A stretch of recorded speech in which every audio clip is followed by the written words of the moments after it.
Hello guys and welcome back to another video in our channel. Remember the last game Chelsea won 1-0 against Tottenham, and this was one of the must-win games, especially considering Chelsea's Champions League hopes, because at the end of the day the Champions League is the most important competition for Chelsea. And lucky enough for Chelsea is that they are going to face Brentford away from home. Chelsea have not been quite bad away at Brentford, and they'll be looking to try and continue this incredible form that they have against Brentford away, not at home, away. And the return of Nicholas Jackson actually changed the dynamics for Chelsea. In the initial first 20 minutes, Chelsea should have led against Tottenham, but we could see what Jackson brought to the team. And just to share some few clips of what Jackson did, the last game that Brentford played against Chelsea, Jackson was actually the one who won that game for Chelsea. Here, Caicedo won the ball, played the ball to Enzo Fernandez. Fernandez plays the ball to Jackson. Look at Jackson. He's already moving and he understands where the ball is about to go. Jackson carefully reads the game well, receives the ball, plays the ball ahead, beats his defender, and then Jackson finds himself in this position where the opposition goalkeeper is standing in an angle to prevent him from shooting in the far post. He hits the near post and scores the second goal for Chelsea. And that's how Chelsea actually managed to win that game at home. Now, another huge news is that De Bruyne has left Manchester City, and I'm going to try and do an analysis on what can Manchester City do to replace this irreplaceable player at their club. And you leave your comments in the comment section area below if you want me to do that analysis. Now, Chelsea will be lucky because a win in any European competition next week will guarantee the Premier League 5 teams to participate in the Champions League.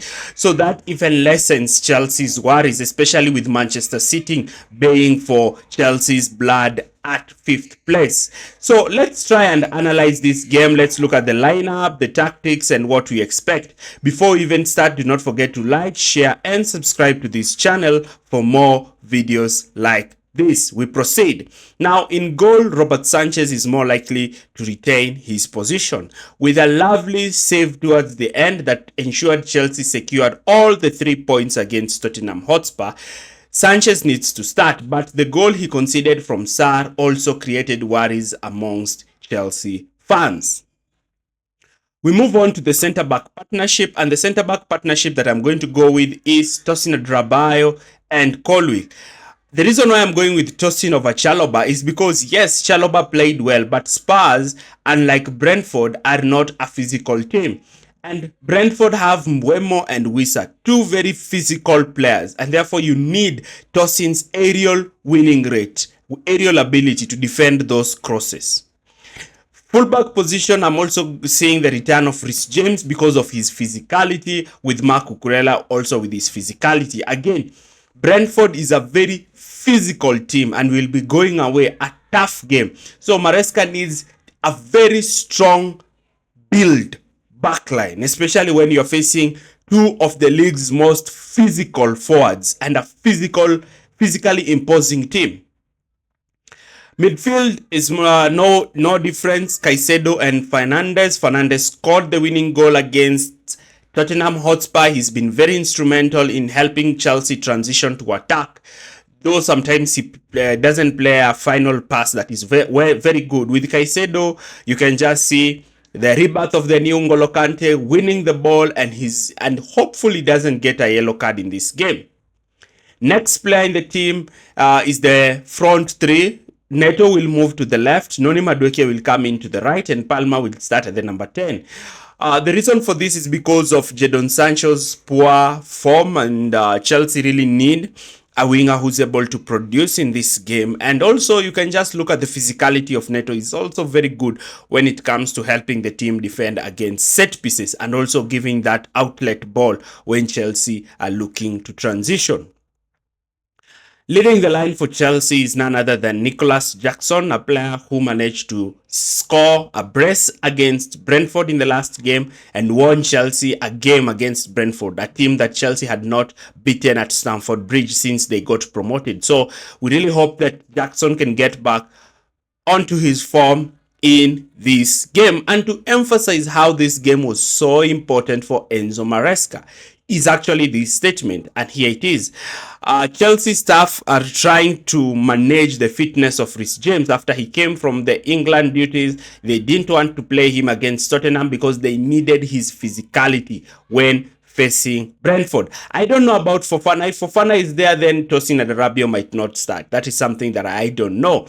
And also something you need to understand is that Jackson's physicality is also something that will give Chelsea a lot of strength in this game.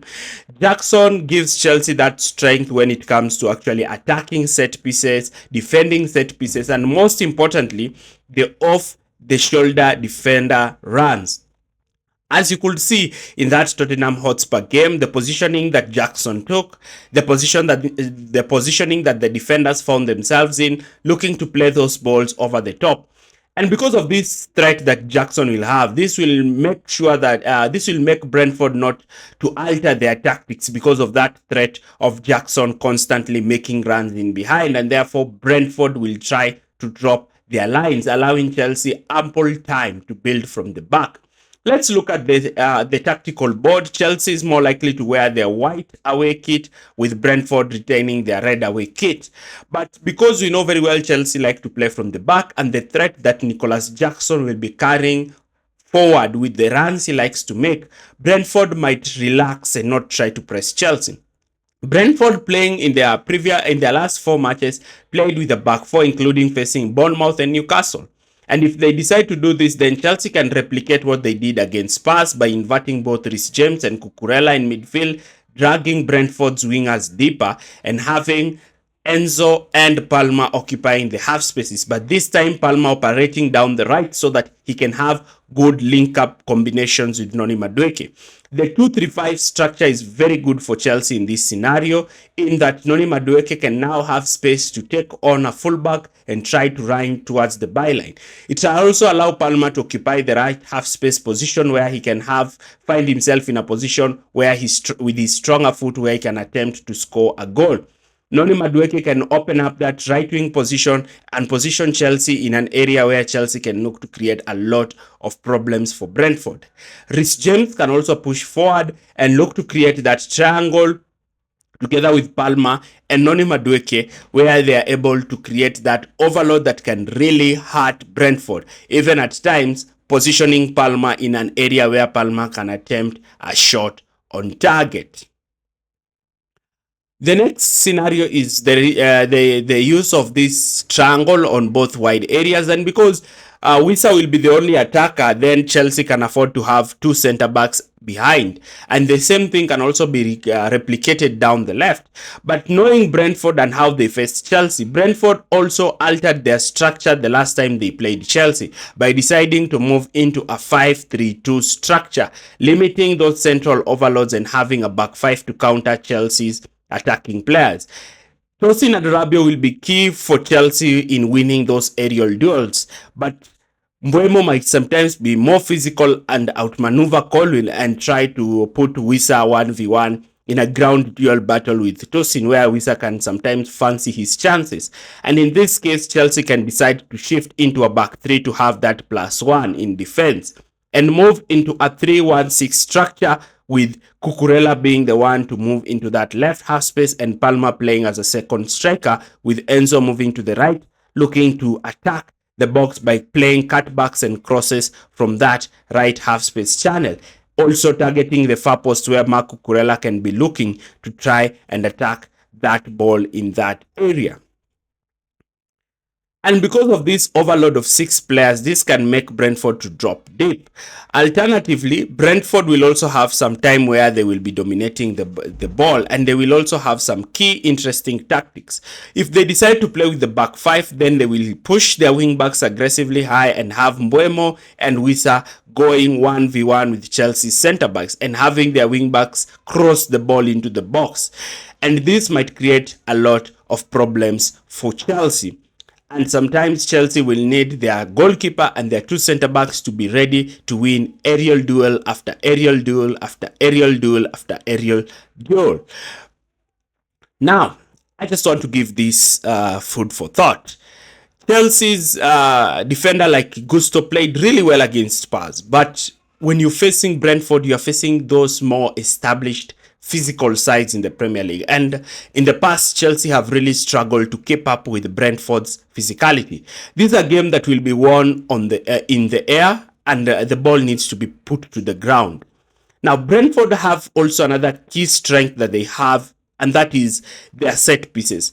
Brentford will always try to hit Chelsea with as many set pieces as possible.